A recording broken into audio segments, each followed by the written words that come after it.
Hello everybody, welcome back to Throttle Grotto. Today I'm going to start working on the cooling system and getting the timing belt replaced in the E30 because I believe that there's a pretty short service interval on these timing belts, and this one's at about 15 years or more. So in the interest of saving whatever condition this engine is in at 335,000 kilometers, we're going to replace the timing belt and the water pump and the coolant and who knows whatever else we find in here as part of bringing this car back to life after it's been off the road for 15 plus years. So we've got the clutch going. Now it's time to get the engine bay taken care of. So let's get to it. All right, first thing I'm going to do is drain the coolant, and I'm going to loosen the radiator cap there. Fortunately for me, they've made it easy-ish if I get the right amount of leverage and torque on it to drain this thing. Much bigger screwdriver and a star head instead of a flat, so I can strip it out. Perfect. All right, another screwdriver attempt.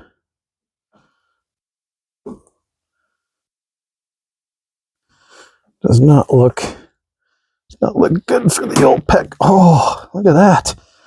Oh, used up all my luck for the whole week. Now I just got to try to do this without getting coolant all over myself and holding a camera.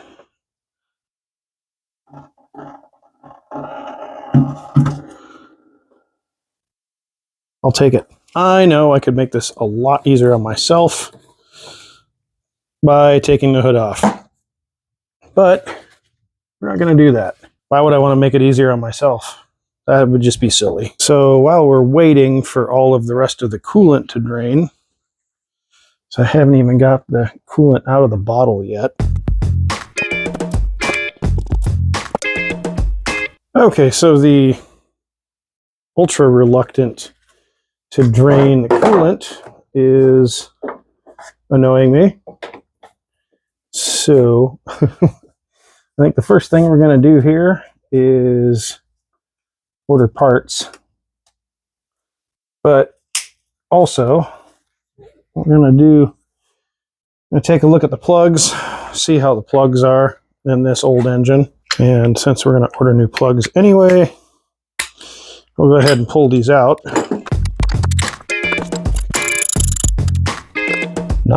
Not terrible, actually. That is, there we go. A little fouled, but nothing terrible.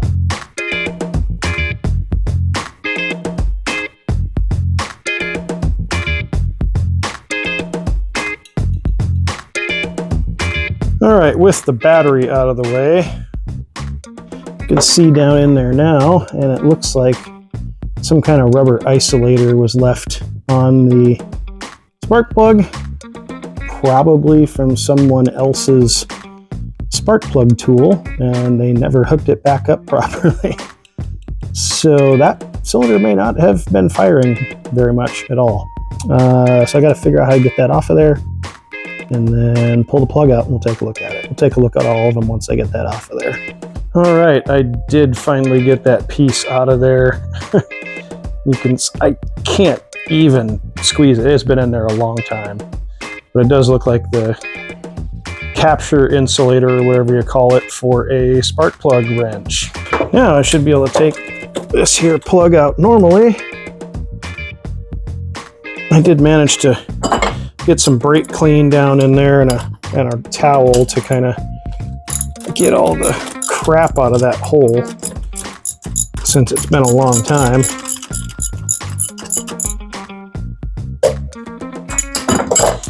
I mean, it actually doesn't look as terrible as I expected it to. Just probably wasn't firing at all. Right, so here's the plugs. Here's the one on the end with our little bent electrode, back to front. I mean, they all don't look terrible. This one's got a bunch of crap on it, like it wasn't firing very well. So new cap and rotor hopefully will take care of some of that, and some new wires. Right, unfortunately, I think I've hit a stopping point for the night because I don't have a water pump. I was an idiot and did not order a water pump, so I'm going to go order plug wires because these are bad. I'm going to order an air filter, a cap, a rotor, which are actually buried down in here behind the top of the intake, or the air box. And I'm going to order a couple of hoses. And I also have, I remember in the previous video I was talking about the cold start injector plug, which seems to be barely working. This is the thermo time switch, which sends a signal to the engine that tells it to set the mixture, blah, blah, blah. Issue I had, a similar issue I had on the 928, or that goes commonly wrong with the 928s, is that thermo 2 switch. And you can see here, this is in really bad shape. This whole plug is just disintegrated and making probably little or no contact in here. So I'm going to order, I got new plugs coming, and I'm going to get a new one of these switches to replace as well. There's another switch around here on this housing somewhere, buried back in here. I think this is the one that does the one for the gauge. Not as crucial, and it does seem to be at least working. I also question if this is the right routing for the plug wires, but we'll find that out soon enough. Also, the coil wire clearly has had a problem before because someone taped it up with electrical tape.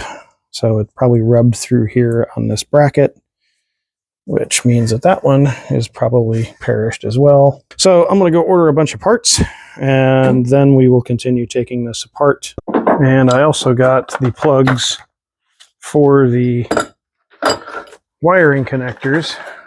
These, like the cold start valve and that switch over there that we looked at earlier. Now I get to see if what I ordered actually jives with what I need. Okay, there we go. Just had to push on it like I wasn't a feeble old person. So yeah, those will work.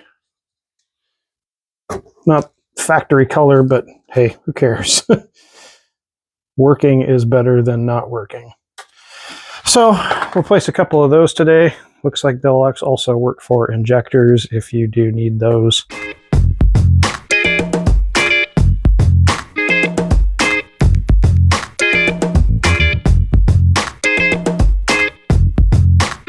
All right, your lovable YouTube idiot here finally got plugs that are supposed to have a removable top.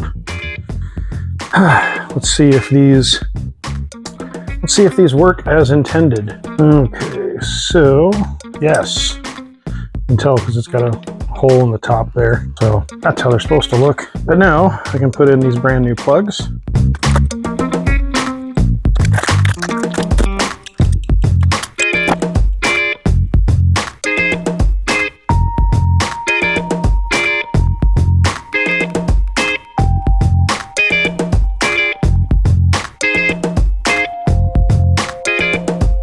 There's a few things that are strange on this car so far.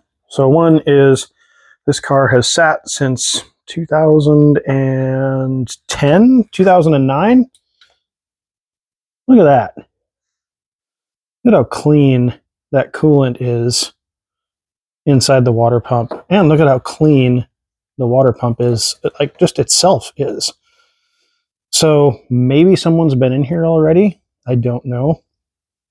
The plugs certainly hadn't been done, but the coolant has. The belts haven't been changed. But this upper radiator hose still has a BMW stamping a part number on it. The lower radiator hose I haven't looked at yet. I can't really tell. I don't see any markings on that one. But it's not swollen. It's not terribly So maybe at some point someone did hoses on here. Strange. And the coolant looks flawless. Like, it has a nice color to it. It doesn't seem like there's a bunch of crap in it. I don't know. I don't understand. I did get my replacement sensor in, which is significantly smaller than the original sensor. Hopefully this does the job up in this location up here. But I'm going to test this sensor real quick to see if it was working, and if it was, what the values were on it, and then I'm going to compare them against this one. And hopefully this sensor does the job. It doesn't quite have the depth of reach. It's a little bit shorter. Fortunately, it's right on the top, so if I do have to change it out later, it's not a big deal. For the millionth time, I'm actually going to press start when I do this. All right, actually a few more tests to do. I'm sure you're excited. So the cutoff for these, I did a little homework on the 928 side of the house, because it looks like it's literally the same switch, and at rest or at cold, it tests the same. So we've got our 36 ohms here, which is close to being in spec. It's a good test. We heated it up over 86 degrees. It went to 75 ohms, so that's in spec. Now I need to test from the wires to ground. So for that, I'm just going to use one of them, disconnect one. So this will test the one side. And we're just going to go right to the side of the switch. So that's 0.0002 ohms there on that side of the switch. And on the other side of the switch,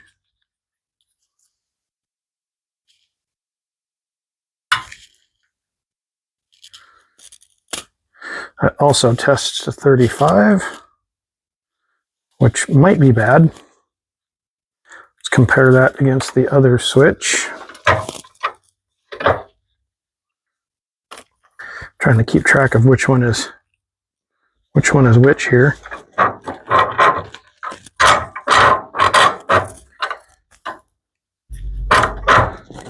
Okay. I'll just do both because... Okay, so that one tests to 0, and that one also tests to 35. We're going to do one more test, and we're going to test the terminals on the side. I'm going to try to get this thing warmed up. Do this with 2 hands without burning myself. So that shows 35 there. And over 100 degrees, it should go to between 80. There we go, up to 140 ohms. So as old as that switch is, I'm going to say it's still good. One of the things you'll need is a super thin wrench to get the fan clutch off of here.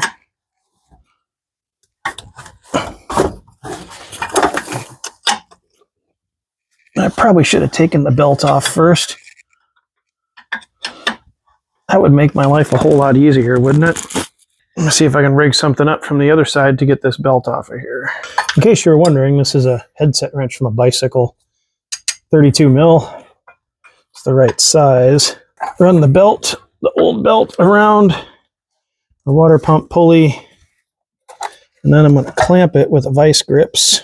And this is the part where you all watching are like, you know, if you'd have taken the hood off, you could get right to it. And I'll be like, you be quiet. It's not fair that you put that back on me. I told you earlier that I would have problems like that, and you didn't believe me. Or maybe you did believe me. But you shouldn't put it back on me. And so you can continue to laugh and poke fun. And then another wrench that I left in the completely other side of the engine compartment. Hopefully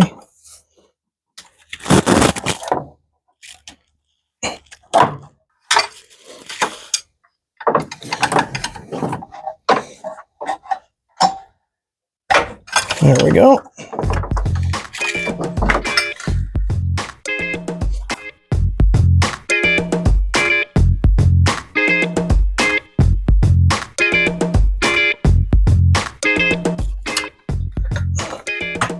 Now I can get the pulleys off, take my improvised belt holder out of the way.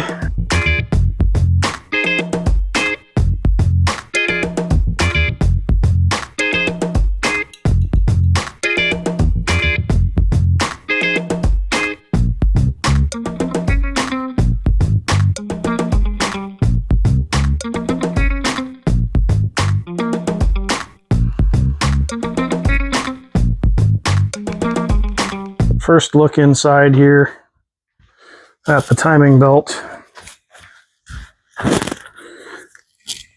And it doesn't look terrible. Certainly doesn't look new. But now I need to find the timing marks and set it up so that I can swap the belt. Need to pull the belt off so I can get the water pump off, swap the water pump. Okay, guess what? You won. You won. I took the hood off. I didn't want to, but I did. And you're right, it makes it a lot easier. Sometimes I'm smart, sometimes I'm not. This is a not, but I guess I got smart, so that's good. Now we can get a lot better look at what's going on here, which is what I should have done from the start. Slide this crank pulley back off of here.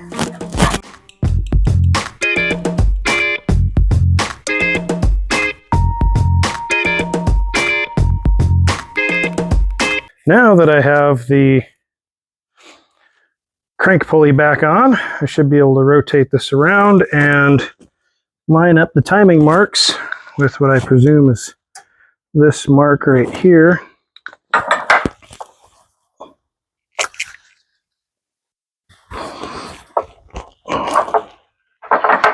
Looking down here at this Z mark just to kind of get a reference, and I'm looking at this pulley and there's an arrow on the inside of the pulley. You can see it right there.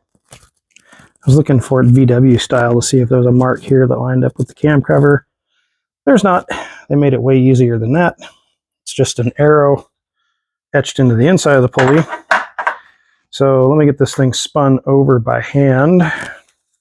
See if I can get that pulley to line up. To having the pulley here, or the arrow, line up with this mark on the side of the head. I don't know if you can see it. There we go. So there's the marker going for. And there's our mark on the pulley. So if I go to the Z, does that line up? And it's just a little bit off. It's like one tooth off. All right, so there is our O/T right on the marks there. And then we've got our, try to get the angle right here. There's our arrow inside that's pointing straight to the mark on the head. So I can pull the crank pulley back off, get this bracket out of the way. I did figure out that I could just slide this sensor out of the little bracket here and get it out of the way. Learning's fun. Learning is so much fun. Okay, paint pen round 2. I'm just going to put a paint pen mark right there on the edge of that pulley and right there on the edge of that guard. So I know that those two got to be close. And then now I can undo the water pump and the tensioner for the timing belt.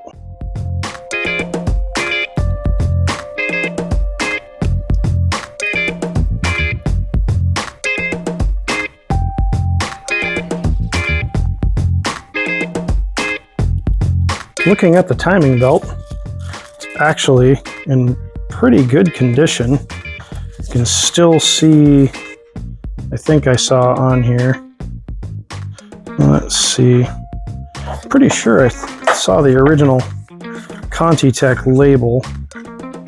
Maybe I was seeing things.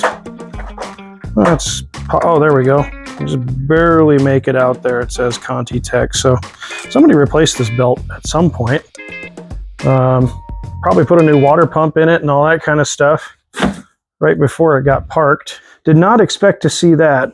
I also did not expect to see a big pile of RTV here on the water pump. You can see right there, it's all covered in RTV. It's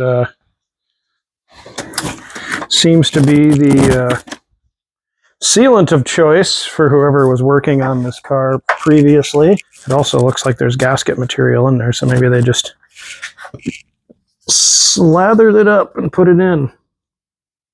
I don't know anybody else that would do anything like that, cover a gasket in RTV and put it back in the car. All right, so the next thing I got to figure out is, A, do I have the right seals for this? And B, how do I get to them? All right, so I've got my, sorry I can't show you much better, but I've got my steering wheel puller hooked up to this, and hopefully this will do enough of the job to relieve this pulley from its location. I am going to throw a socket on there. I'm not going to throw a bunch of Ugga Duggas at this thing, but I am going to, looks like it's coming off like butter.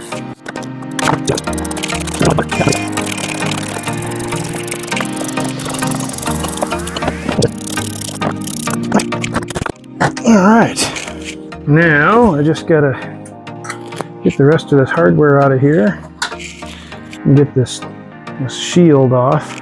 All right, that pulley looked like it was gonna be a real pain, but it really wasn't. It just slid off the shaft there. It's got a little, or a pretty big dowel pin to locate where it's supposed to index at, so I feel okay about that. Now I just gotta get this little cover off, and then I can clean that up and I can replace my seal.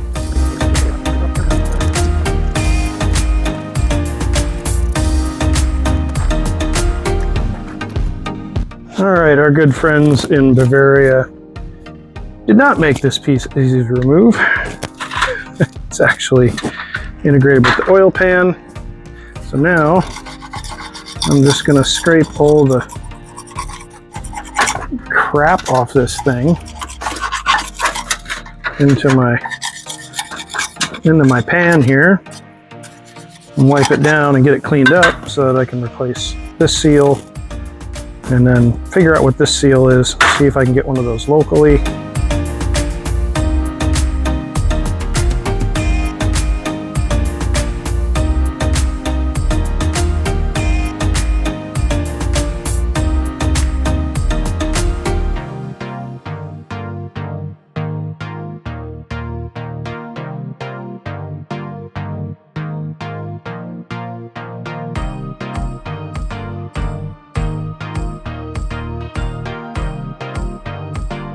All right, well, this is a surprise.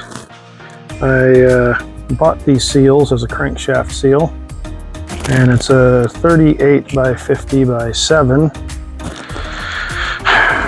Clearly not that seal. Definitely not that seal. See if I can use my crappy eyeball power here.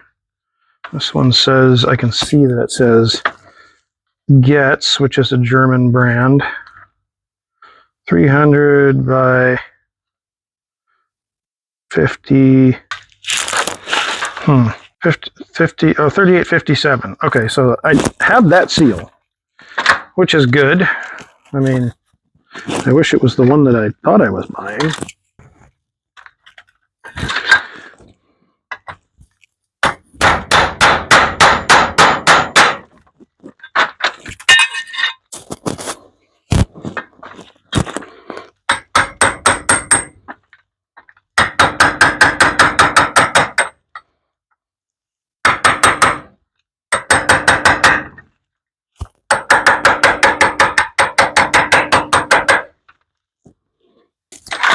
Now it's time to figure out what I got here.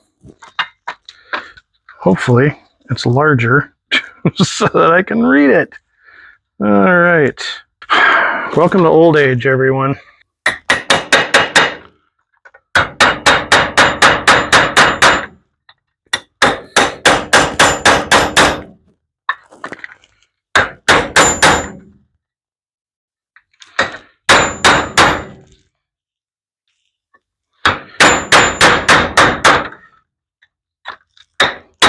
Through the miracles of modern, I don't know, whatever. There's the old seal, and there is a brand new one. 48 by 65 by 10. Now all I got to do is knock this seal back into this bracket, and this very small portion of this job will be done. All right, a new day. I got the seal in.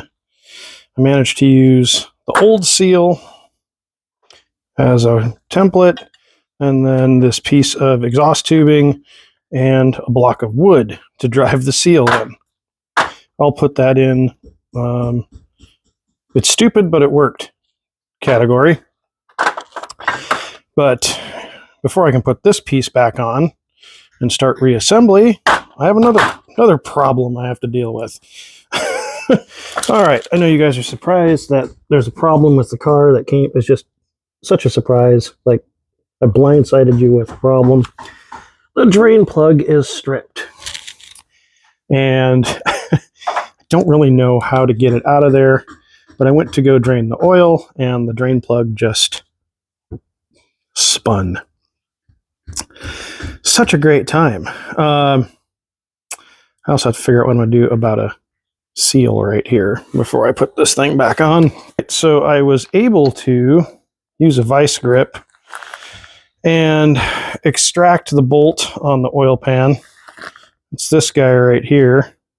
Didn't have a washer on it, which probably helped prevent it from sealing. And you can see that the thread's not very great. Hopefully the gasket that I ordered for the front timing cover is what they call it, comes in a little bit. I can go pick that up and then start putting the front of the motor back together. So I was able to get a new drain plug from the local auto parts store. I would have preferred one with a copper washer, but in stock is better than not being able to put one in. I was also able to get the proper gasket for the timing cover, so I can get that put on, or cleaned up and put on. So I have a new oil pan gasket, a brand new set of plugs, or plug wires, and the loom. So I'm going to replace all that. And my water pump, which I didn't order before. So I may get silly and just replace the oil pan gasket. I'm going to look under there and see how much of a pain that really will be.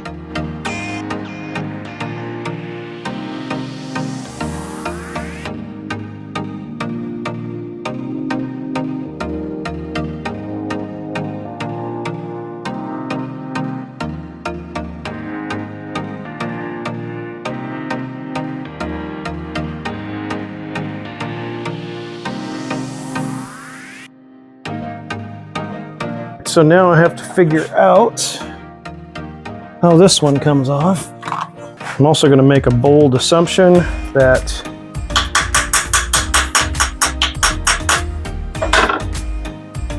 this is in there so you could turn this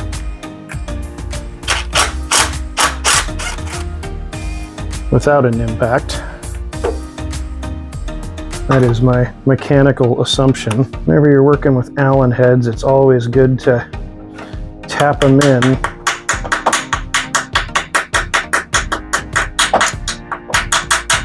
Especially if they haven't been worked on a while. This does look suspect.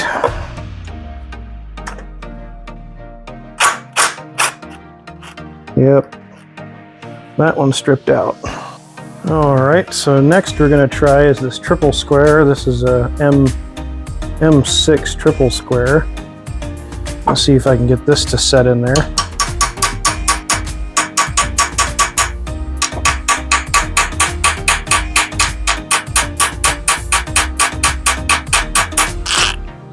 Let's see what happens.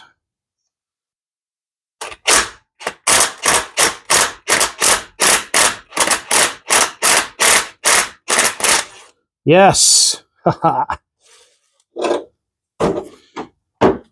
Okay, I think I'm going to go for the simple solution, which is I'm going to use the bolts that are in the head and a 10mm socket.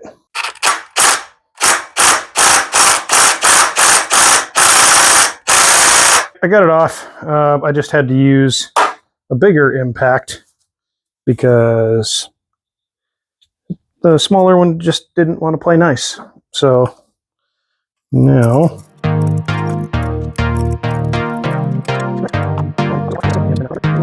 I can pop this little cap off, replace that seal, and then put it all back together.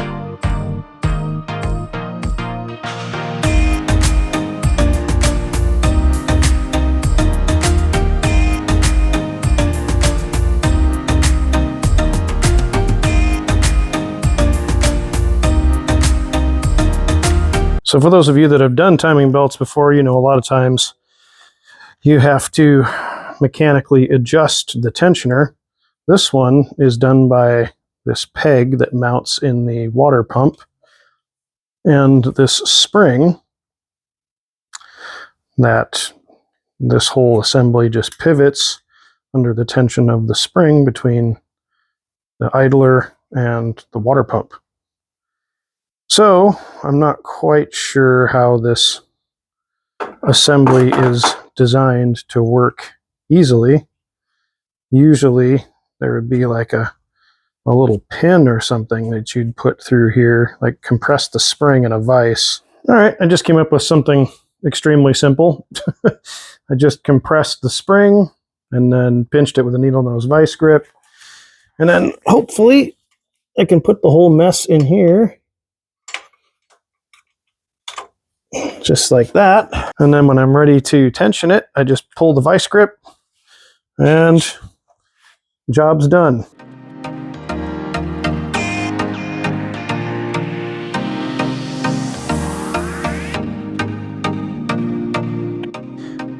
All right, I forgot to hit record while putting the belt on.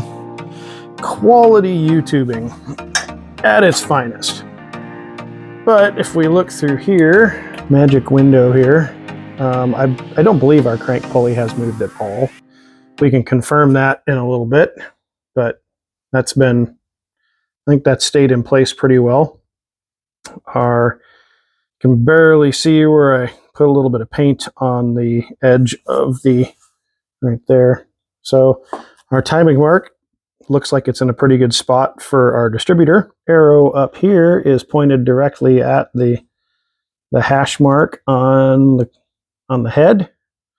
So I think our timing is where it needs to be. I can kind of do the thing and pull the pin, so to speak. And there we go. And the belt should be already tensioned. Our head stayed where it was, and most importantly, our distributor stayed where it was. So I had all the slack on the right side, on the left side of the belt where the tensioner is. Sometimes if you don't rotate the pulley to get it to line up with the tooth between where the two tension spots are, you get the tension or the slack on this side of the belt, and then it doesn't line up right. Crank pulley back in place. It's kind of tapped onto there. It is right at the 0/T mark. So that didn't move at all, which is great. Right, so now I put a little mark here on the crank pulley so that I can keep track of it. And y'all can watch from home. But I'm just going to crank this thing over now. I'm going to crank it over 2 revolutions. By hand, of course. Just to make sure that everything is happy. There's one.